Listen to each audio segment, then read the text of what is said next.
तो हेलो दोस्तों, स्वागत है आपका अर्जुन मैथ्स पर। और अपने 5 प्रश्नों की सीरीज में आज हम आगे बढ़ते हैं और देखते हैं कि हमारे पास कौन कौन से प्रश्न हैं और उनको हम कैसे सॉल्व करेंगे। देखिए, जो हमारा पहला प्रश्न है वो कह रहा है कि ए का वेतन 40% बढ़ाया गया और फिर 20% घटाया गया, कुल मिलाकर ए का वेतन कितना बढ़ा। तो देखिए, इसको दो तरीके से सॉल्व कर सकते हैं। पहले शॉर्टकट ट्रिक देखते हैं।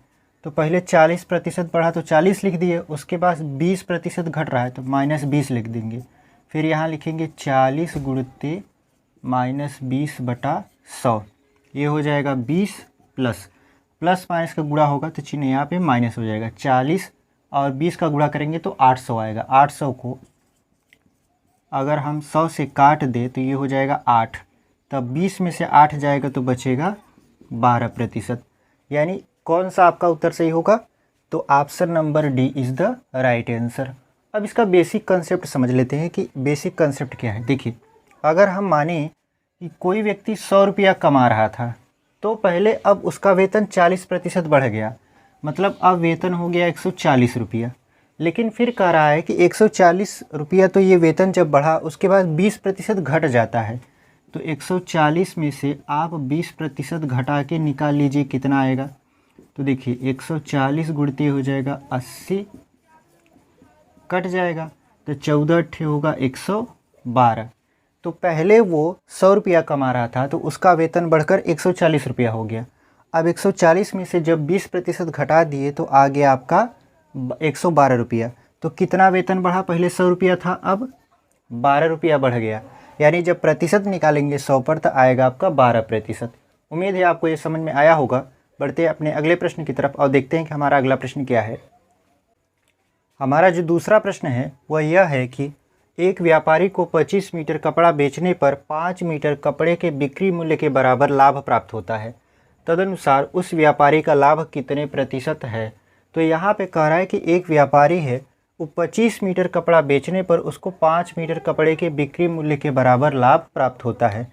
तो ऐसे में यदि आपसे पूछे लाभ प्रतिशत, तो इसके लिए ट्रिक क्या होता है, ये जो दूसरी संख्या दी गई है उसको ऊपर लिखते हैं, फिर जो ज़्यादा होता है यानी 25 में से 5 को घटा देंगे। तो 25 में से 5 को घटा दिए और 100 लगा के प्रतिशत लगा दिए, आपका उत्तर आ जाएगा। देखिए इसको कैसे हल करेंगे। ये है 5, इधर हो जाएगा 20 और यहाँ हो जाएगा 100%। 20 पंचे 100 और 5 पचे 25, तो कितना आ गया आपका? 25% आ गया। तो कौन सा आपका उत्तर सही होगा? तो option number A is the right answer. बढ़ते हैं अपने अगले प्रश्न की तरफ और देखते हैं कि हमारा अगला प्रश्न क्या है। देखिए, जो तीसरा प्रश्न है वो ये है कि एक राशि साधारण ब्याज पर 8 वर्ष में दोगुनी हो जाती है, प्रतिवर्ष ब्याज की दर क्या है? देखिए, यहाँ पर कह रहा है कि कोई राशि है वो 8 वर्ष में अपने आप का दोगुना हो जाता है। तो अगर उस राशि को हम P माने तो दोगुना हो जाता है तो हो जाएगा 2P। कितने समय में? तो 8 वर्ष में। क्या पूछ रहा है आपसे? दर पूछ रहा है।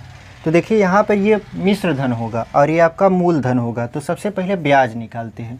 तो ब्याज बराबर होता है मिश्र धन माइनस मूल धन, यानी 2P में से P को माइनस कर देंगे तो P आ जाएगा। अब दर बराबर फार्मूला क्या होता है?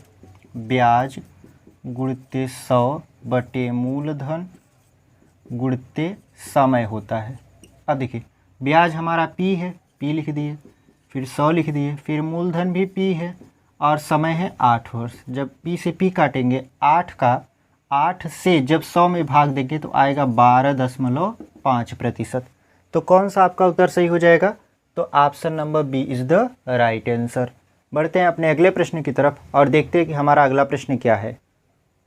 जो हमारा अगला प्रश्न है वो ये है कि एक धनराशि 3 वर्षों के चक्रवृद्धि ब्याज पर 1.331 गुनी हो जाती है, तदनुसार वह ब्याज दर कितना है?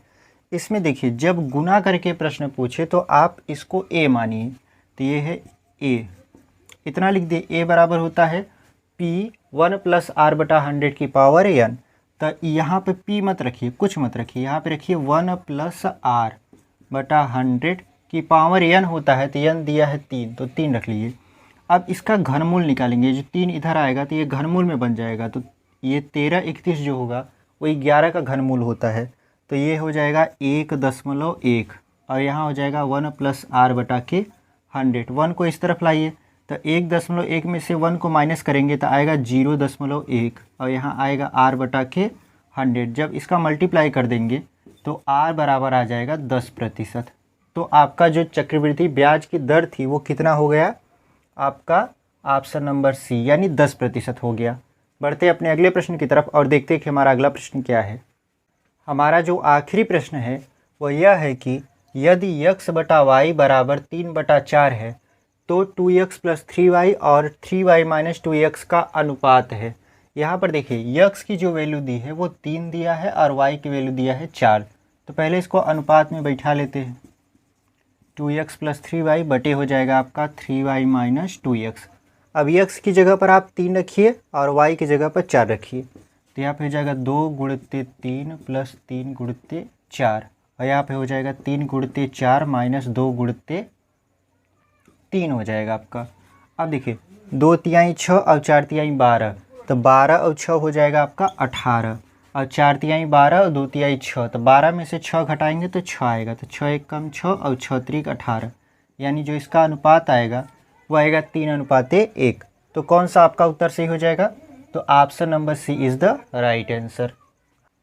अगर आपको हमारी वीडियो पसंद आ रही है तो हमारे चैनल को सब्सक्राइब करिए, वीडियो को लाइक करिए, अपने दोस्तों तक शेयर करिए।